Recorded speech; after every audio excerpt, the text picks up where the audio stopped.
Hello my dear students and welcome back to our channel excellent learning point. तो बच्चों, कैसे हो आप सब? आई होप आप सब बहुत ज़्यादा अच्छे होंगे।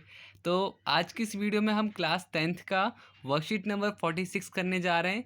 ये बच्चों हमारी एसएसटी की वर्कशीट है, लोकतांत्रिक राजनीति। और यहाँ पे हम क्या आज टॉपिक कवर करने वाले हैं? लोकतंत्र के परिणाम। तो चलो बच्चों पढ़ते हैं, देखते हैं क्या लिखा हुआ है इसके अंदर। तो देखो यहाँ पे लिखा हुआ है, थोड़ा सा मैं इसे जूम कर लेता हूँ। हाँ, लिखा हुआ है किए जाने वाले फैसलों के मूल्य के हिसाब से तुलना करें तो लोकतांत्रिक सरकारें ज़्यादा अच्छी साबित होती है।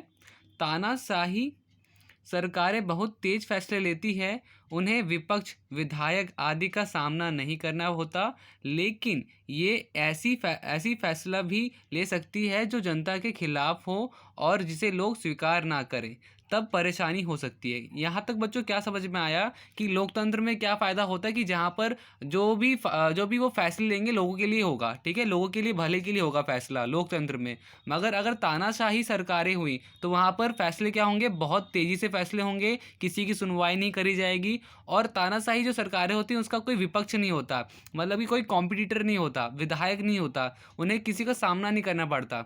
और कभी कभार जो तानाशाही सरकारें होती हैं उनकी जो फैसले होते हैं बच्चों, वो शायद से लोगों के खिलाफ हो, ठीक है, जनता के खिलाफ हो और जनता उसे स्वीकार ना करे। तो वैसे में क्या हो सकता है बच्चों? जनता को परेशानी, लोगों को परेशानी हो सकती है। इसकी तुलना में लोकतांत्रिक सरकार सारी प्रक्रिया को पूरा करने में ज़्यादा समय ले सकती है। इस प्रक्रिया से यह ज़्यादा संभावना होगी कि फैसले लोगों के भले में होंगे और लोग उन्हें मानेंगे भी। तो बच्चों, अगर लोकतांत्रिक सरकार होगी तो वहाँ पे फैसले भी किसके लिए होंगे? लोगों के लिए होंगे, लोगों के भले के लिए होंगे, जिस वजह से लोग भी उसको मानेंगे।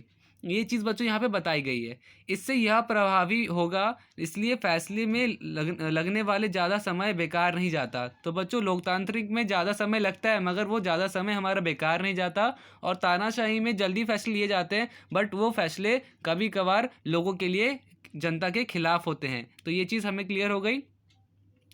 अब बच्चों यहाँ पे है, लोकतंत्र में फैसले कायदे कानून के अनुसार होते हैं और कोई नागरिक जानना चाहे कि फैसला लेने में नियम का पालन हुआ है या नहीं तो वह इसका पता कर सकता है। उससे यह जानने का अधिकार और तरीका उपलब्ध होता है। इसे पारदर्शिता कहते हैं बच्चों। पारदर्शिता मतलब कि जहाँ पर आपसे कोई चीज़ छुपी हुई ना हो, ठीक है। तो ये चीज़ बच्चों क्लियर हो गई आप सबको। अब बच्चों, इसी के बेसिस पे काफ़ी छोटी सी वर्कशीट थी हमारी और इसी के बेसिस पे कुछ प्रश्न उत्तर हैं जो कि हमें कुछ करने हैं। ये बच्चों हमारे मेरे ख्याल से 4 ही प्रश्न उत्तर हैं, काफ़ी छोटे प्रश्न उत्तर हैं, जहाँ पे 2 क्वेश्चंस काफ़ी इंपॉर्टेंट है, तो वो मैं आपको वही बताता हूँ। आते हैं आंसर शीट पे। तो बच्चों आपका पहला प्रश्न है, फर्स्ट, जरूरी नहीं कि तेजी से फैसले लेने वाली सरकारें अच्छी फैसले भी लें, इस कथन को समझाइए। अब बच्चों, तेजी से फैसले लेने वाली सरकारें ज़रूरी नहीं होती कि वो अच्छे ही फैसले लेती हो। तो यहाँ पे उत्तर क्या होगा? जरूरी नहीं कि तेजी से फैसले लेने वाली सरकारें अच्छी फैसले भी ले।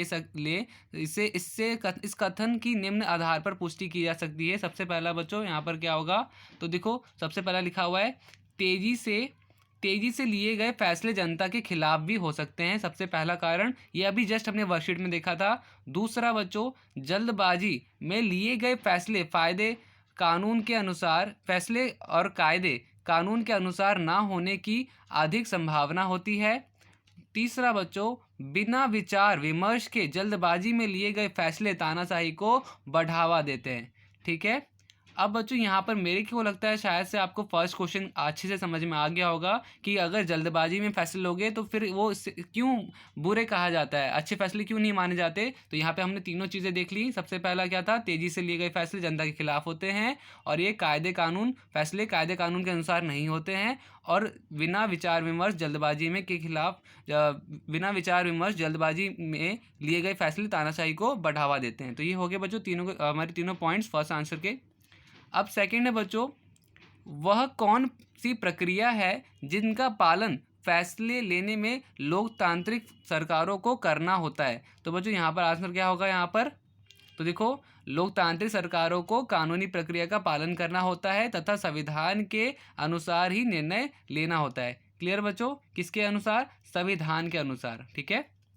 लोकतंत्र में पारदर्शिता कैसे स्थापित की जाती है? तीसरा प्रश्न। तो बच्चों यहाँ पर क्या आंसर होगा? लोकतंत्र में पारदर्शिता निम्नलिखित प्रकार से स्थापित की जाती है। सबसे पहला क्या लिखा हुआ है, तो लिखा हुआ है लोकतांत्रिक व्यवस्था में सभी फैसले कानून तथा नियमों के अनुसार लिए जाते हैं। दूसरा पॉइंट बच्चों, लोकतंत्र में सरकार द्वारा लिए गए फैसलों के नियमों के बारे में जानने का सभी नागरिकों को अधिकार होता है। तीसरा पॉइंट, सॉरी बच्चों यहाँ पर 2 ही पॉइंट्स है, ठीक है। तो यहाँ पे हो गया हमारा प्रश्न 3। फिर बच्चों यहाँ पर हमारा प्रश्न 4, आप जीवन में किसे महत्व देंगे, तेजी से लिए गए फैसले को या फिर कुछ समय लगा करके लिए गए अच्छे और उचित फैसले को, विचार से बताएं। तो बच्चों यहाँ पर आप किसको लोगे, तो मेरे को पता है आप सबका आंसर क्या होगा कि हम कुछ समय लगाकर लिए गए अच्छे और उचित फैसलों को जीवन में अधिक महत्व देंगे, क्योंकि फैसले अगर जल्दबाजी में लिए जाते हैं तो कई बार हमारे फैसले उतने ही अधिक अच्छे नहीं होते। और दूसरे फैसले और दूसरा, हमें फैसले लेते समय सभी पक्षों तथा भविष्यों के बारे में भी सोचना चाहिए। तो ये बच्चों हो गया हमारा पूरा का पूरा वर्कशीट। उम्मीद करता हूँ सारे आंसर्स आपको अच्छे से समझ में आएंगे। काफ़ी सिंपल लैंग्वेज बच्चों सारे आंसर्स थे। उम्मीद करता हूँ सब कुछ आपको अच्छे से समझ में आया होगा। तो आज की वीडियो में इतना ही था बच्चों। वीडियो अच्छी लगी तो प्लीज़ वीडियो को लाइक कीजिएगा, कमेंट कीजिएगा, ठीक है। और अगर चैनल पे आप नए हो तो चैनल को सब्सक्राइब भी कीजिएगा, ठीक है, क्योंकि इसमें क्या होगा कि जब भी मैं न्यू वीडियो निकालूंगा तो आपके पास सबसे पहले नोटिफिकेशन आ जाएगा, ठीक है। तो आज की वीडियो में इतना ही, बाकी मिलते हैं नेक्स्ट वीडियो में। तब तक के लिए bye bye and take care.